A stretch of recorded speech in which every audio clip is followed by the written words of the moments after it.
Bob Costas is a Ford C. Frick recipient, having got the call in 2018, and we're pleased to be joined by Bob Costas. Bob, what was that moment like for you when you got word that, yes, you had won this award? Roflo, one of the greatest moments of my entire life, not just professionally, but personally, because as I imagine it would for any of the people whose work you just displayed, it connects to my childhood. Sitting in the driveway trying to pick up distant games, because my father, who was a gambler, wanted reports on games he couldn't see back in the pre-cable and pre-internet age. So I had to find out what was happening in the Cardinal Reds game by getting either WLW or KMOX if the signal was clear enough through the crackle and the static. But in the midst of that, I became enchanted by the announcers and their different styles. Growing up in New York, I heard Marty Glickman and the young Marv Albert and Lindsey Nelson, Mel Allen and Red Barber. And living for a year and a half in the 1960s in Southern California, I was one of those transistor radio kids listening to Vin Scully. So to me, the sounds of the announcers, the soundtracks of the games were inseparable from the games themselves. And then very early in my broadcasting career, at 22, I wind up at KMOX and I'm absorbing Jack Buck by osmosis.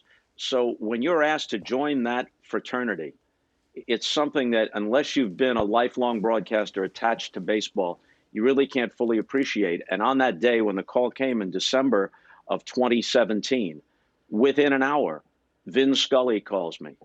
And I can't really do that good of a Vin Scully impression, but it was, "Bob, welcome to the club." And you say to yourself, any club that has Vin Scully as a charter member, I'm happy to be part of. And then only minutes later, Dick Enberg called me, and his message was essentially the same, especially poignant because less than a week later, Dick died unexpectedly. So that was the last conversation I ever had with him.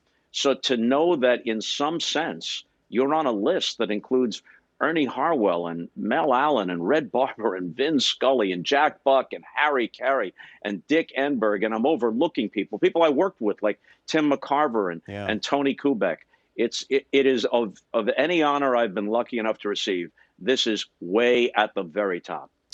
Bob, that answer shows that you're not just a Hall of Fame announcer, but it's a industry you care about as you go through the names. So when you see these names that are on the list this year, Bob, I wonder what you think of this group.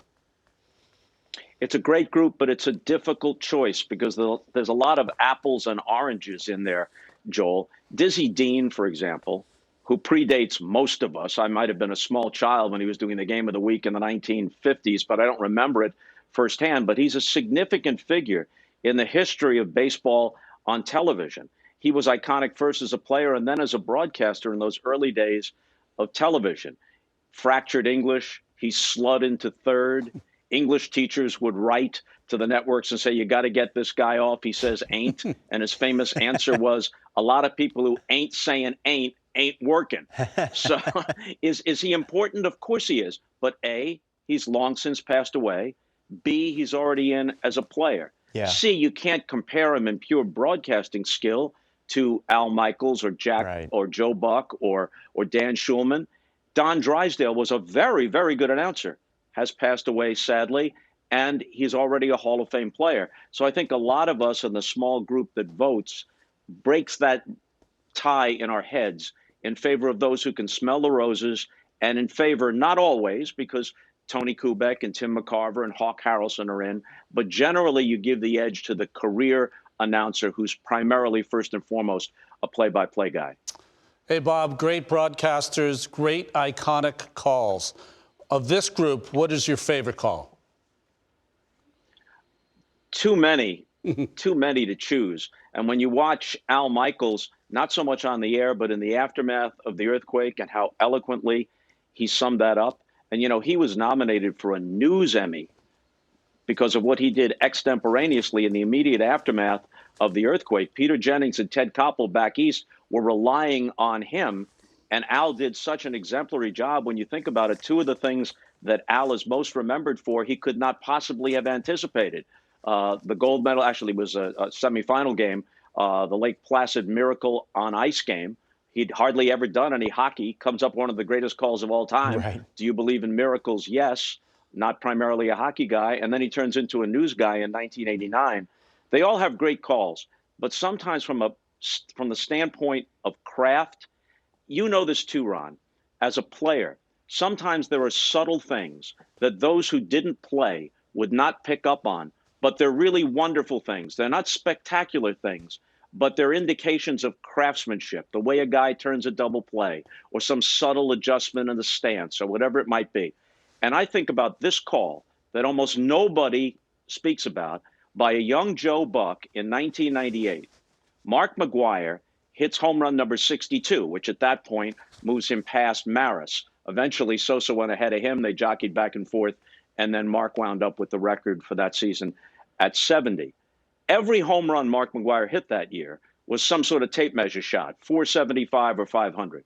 62 was the shortest home run he hit, a line drive down the left field line that barely ducked over the barrier.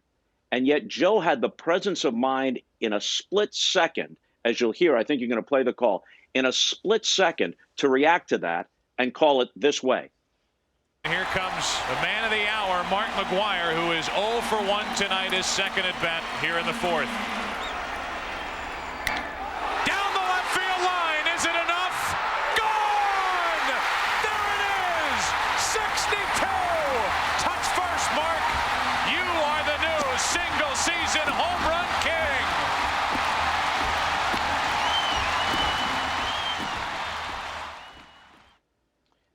To a broadcaster, that is really an impressive call because you're talking about a fraction of a second to respond and then come up with just the right phrase because everyone in the ballpark's thinking the same thing. Is it enough? Is this the moment? Is it 62 or does it hit off the wall? Somebody, Joel, you know this, to write something in the moment is impressive if you can capture it, writing on deadline. But on the air live, you know what your deadline is? A split second. Boy, that is just outstanding stuff. Bob, we appreciate the time. We always love your insight and context. Thanks for joining us.